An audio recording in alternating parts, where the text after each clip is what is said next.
I call Dr Rupert Hook to move new clause 1. Thank you, Chair. I rise to move new clause 1 that stands in my name, and there's actually 35 at last count. I don't know if it's gone up since then. 35 other honourable and right honourable members from across the House, 7 different parties. Every party of England and Wales has signed up to this clause, one of their members at least. And, you know, we've talked in this committee quite a lot about what could happen. You know, what could happen if you're carrying, which I am today, a bike lock, because I thought I'd have to cycle in. I cycled part way to another member's house who gave me a lift for the rest. So we've talked about what could happen, you know. Could I be criminalised for having that on me from the person? Could somebody, you know, linking arms, 2 little old ladies from the WI, could they be arrested? But this clause addresses what is actually happening every day up and down our country at abortion clinics. I mean, even some of the other fanciful stuff we've talked about, gluing yourself to trains or whatever, Extinction Rebellion, the A40, I think I've alluded to in my constituency when that was blocked. Those things are pretty rare. They're the exception, not the rule. But what happens every day outside abortion clinics in this country is that women can't make their way in to have what's a perfectly legal procedure. It's been legal since 1967, I think, or 68. Anyway, over 50 years in this country. And disruption not just to the women using these, but to users of the public highway, to local residents. I mean, the figures are there. The Home Office has done the crunching. Tens of thousands of women every year, a number of locations. And when I've ventilated this before in the 10-minute rule bill, in, what else did we have, a letter that went to Amber Rudd, who was then Home Secretary. Loads of MPs from both sides of the House signed up to it because they know, and their police forces know, what a waste of police time it is to tie up their people, often adjudicating between 2 different groups of protesters. So you have the anti-choice people, I think I call them, but then you have there's a group, Sister Supporter in my constituency, in their pink high-vis vests that want to escort women into these clinics. So you've got 2 groups, you've got friction. The police who should be fighting actual crime are tied up there.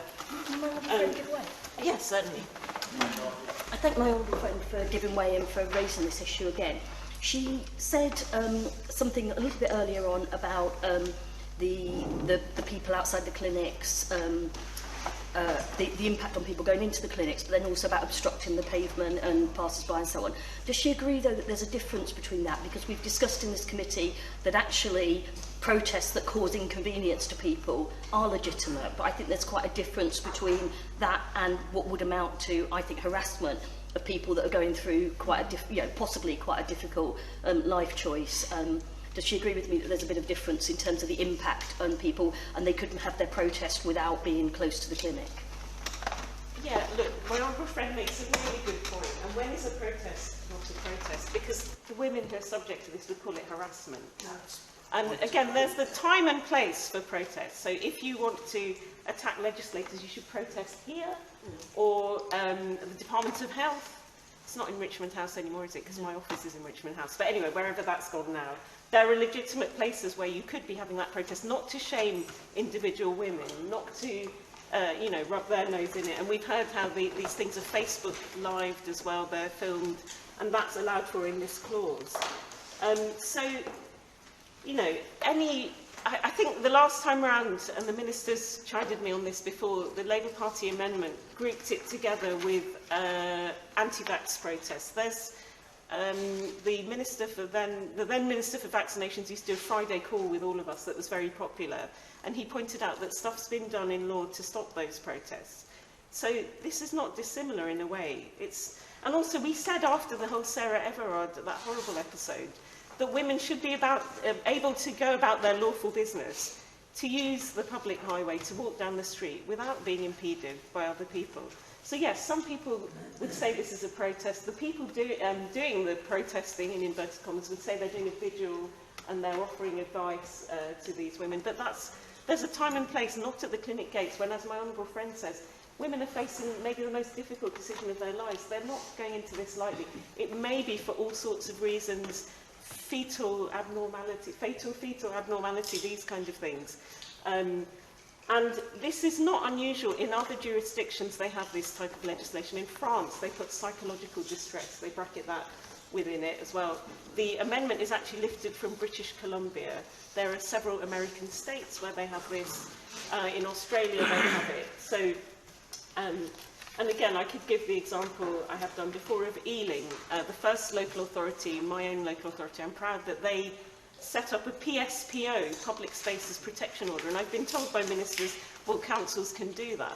But that was 2018, and only 3 in the whole country have, and there's many more locations popping up all the time. And the thing is, the minister might not understand, but my friend behind me and my friend, the Shadow Minister, will know that as women, sometimes you have a shudder down your spine when you're walking past certain unpleasant things anyway. But just imagine if that's magnified and you're having this difficult medical procedure.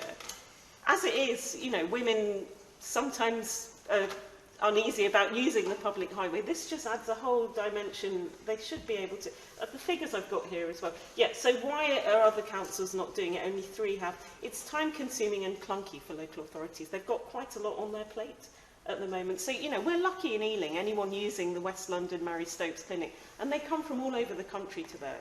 Not just my constituents, people from Ireland historically have used it and stuff.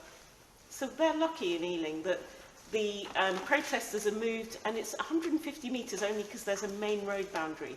This could be a flexible thing depending on these, where the mouth of the clinic gates is and where women have to pass.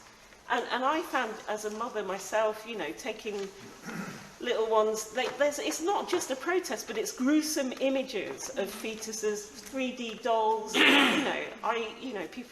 I would be told, "Mummy, mummy, what's that?" We'd have to sort of, people would have to divert, use other roads to not pass that distressing scene. Just normal people not using the clinic. Other councils haven't followed because it's very resource intensive. And also the PSPO, it's a kind of way round. It was happening for 24 years in Ealing before this imaginative route of going through sort of ASBO bylaws really was thought of.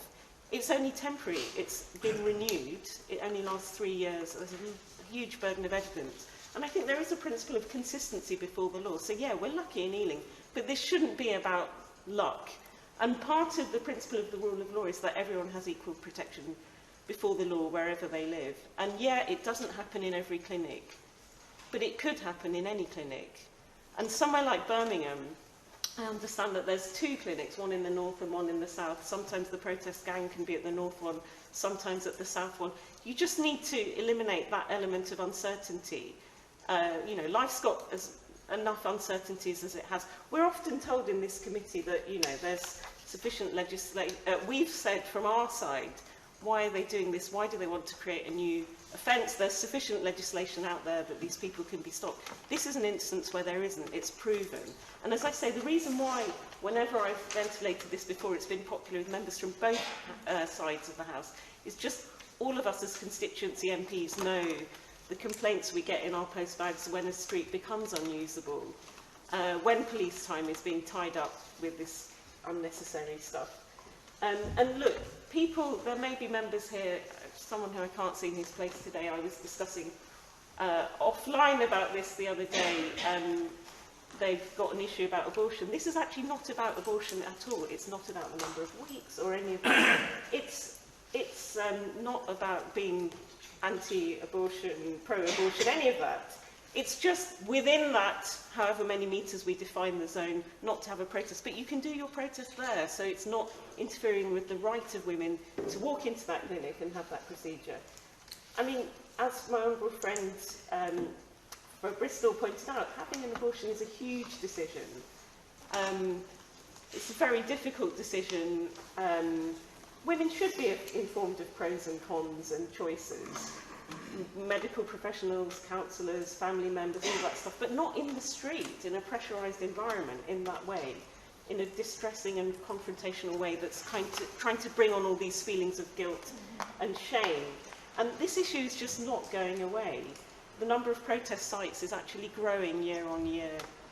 And things like stuff going on across the Atlantic, Roe versus Wade, being revisited there. I think that's a very retrogressive step that's going on, and I don't want us to go down a polarised position in Britain. And I've said before, I think in this committee, that the Ealing one's been challenged at every level. High Court, Supreme Court, Court of Appeal, all three, and it's always won, because the argument, judges have seen that there's a right to privacy if you're having a medical procedure that sort of trumps all those freedom of belief, thought, conscience, expression. The two have to be balanced. And you can have your protest, you can do that, but not in such a way that it interferes with women's right to use the public highway, to use the protest, to have a procedure that they're totally legally entitled to do for decades in this country, for longer than my lifetime. So, and all the medical opinion supports it. So the British Medical Association, all the Royal Colleges, the nurses, the midwifery people, Mumsnet, even good old Mumsnet, so they're not seen as militant crazies normally. So, yeah, I think I've said my bit for now. So, as I say, it was massively popular when it was a 10-minute rule bill, and that was actually at the height of COVID. Not everyone was in the building. The exact numbers, crushingly think. So I think if it was a free vote, to be honest, the will of the House is there for it. I think the government should adopt this one, and then they can show that the Sarah Everard case was not in vain. Something was done for women and girls, even though there's zero mentions of it in this bill. I beg to move this clause. Thank you.